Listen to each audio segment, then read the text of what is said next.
I hope decision makers in Washington will realize what is the consequence of imposing maximum pressure on China. China will not give in to the pressure from Washington. China will treat the United States as an equal. But if the United States wants to bully China, China will fight back with all its resources. I think for a great country like India, with the largest population in the world, with thousands of years of history, the worst thing which can happen to India is someone else comes to you and say, you need to accept these values. You need to treat country A as your enemy. You need to treat country B as your enemy. And then they will tell you that's the worst which can happen to India, is that you cannot buy oil from Russia, while they themselves are buying oil, buy uranium, buy many other things from Russia. And then they say to India that if you buy oil and sell oil for a profit, you are changing international order. No, that means Indians are smart if they can make a profit out of the trade. What do they expect? Do they expect Indians are dumb so that they buy oil and sell oil for a loss? Come on. I think it's very presumptuous for these people, for these countries, to come to the door of a great nation like India and try to make mockery of such great nation. And it is very presumptuous for President Trump to call the Indian economy as a dead economy. No, the Indian economy is not dead.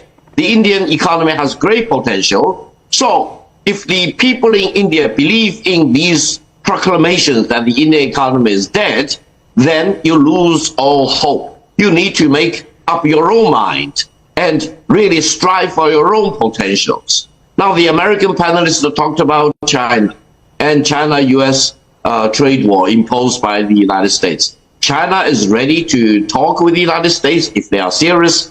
But if the United States really wants to pick a fight with China, China will fight till the very end, until the United States will not have a single iota of rare earth. That will bring their national defense industry to a complete halt. So I hope decision makers in Washington will realize what is the consequence of imposing maximum pressure on China. China will not give in to the pressure from Washington. China will treat the United States as an equal. But if the United States wants to bully China, China will fight back with all its resources until, for example, two-way trade between China and the United States grinds to a complete halt. Do any American people believe that will be the best solution for the United States? The farmers in the United States are already crying foul because they cannot sell their soybean to the Chinese market.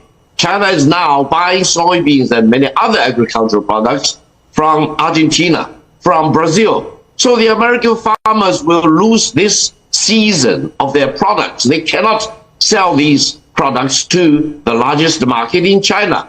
Who is at fault? The fault, the responsibility lies in whoever who launched this anti-China trade war. This is the consequence that they are suffering, and China is defending free trade.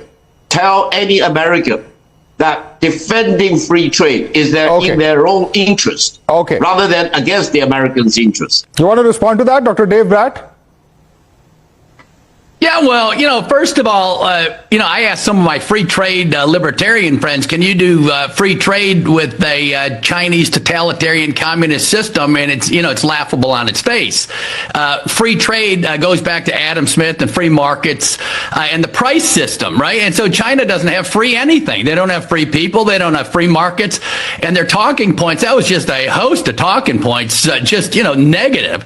They do not know how to find a win-win global solution if it hit them in the head, right? The idea that a totalitarian regime is talking about freedom in any sense, much less free markets. Why are they building up a blue navy the size of they're building up weapon systems on all these islands and whatever? Let's get rid of all that stuff, right? Let's just do trade, have no tariffs on anybody, and move forward, right? So I don't buy that line at all. I don't see any evidence that China's trying to win friends around the world. India, the same talking points. We don't whine in the U.S.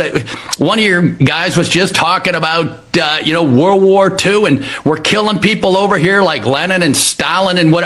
I'm not aware of any deaths over here. If you could point to one, it might be helpful before you go off on the diatribe.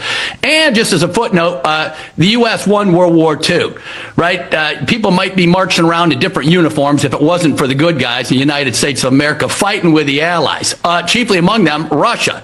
I saw a jaw drop. But just wanted to point out the U.S. Played a major role there for freedom for the world. Right? We have a couple oceans between us, and we stepped out and we provided the buildup after the war with Reconstruction, with the Marshall Plan. The memories seem a little faulty on the goodwill put forward by the good old United States for the last 70 years. And now it's time for everybody to step up with rules and principles that they will sign on the dotted line, including China. What rules will you live by in a global order? And I'm dying to see that signature. Okay, many hands going up. Victor Gao, I'd like you to respond first, and then I'll go across to other panelists. Victor Gao. If this is a question for me, let me tell the American panelists, don't mess around with free trade and don't destroy free trade. To protect free trade is to protect the fundamental interest of the American people. And you need to tell the American people who will pay for all these tariffs charged by the United States. It is the American people who will pay all these tariffs. So don't deny the American people of their right to know the truth. Don't tell them lies. Tell them the truth, that the American people will pay for all these tariffs. Don't fool the American people as you want to fool the people in India. No, the Indian people are very smart. They will not give in to your attempt as if they are kindergarten kids. Without knowledge, they have 5,000 years or 8,000 years of civilization, much longer than your civilization, and to lecture to nations like Indians is complete absurd. It doesn't create any constructive purpose. You should not go to India and tell them which country is their enemy. That decision should be made by the people in India themselves. They do not need an outsider to tell them who is their friend and who is their enemy.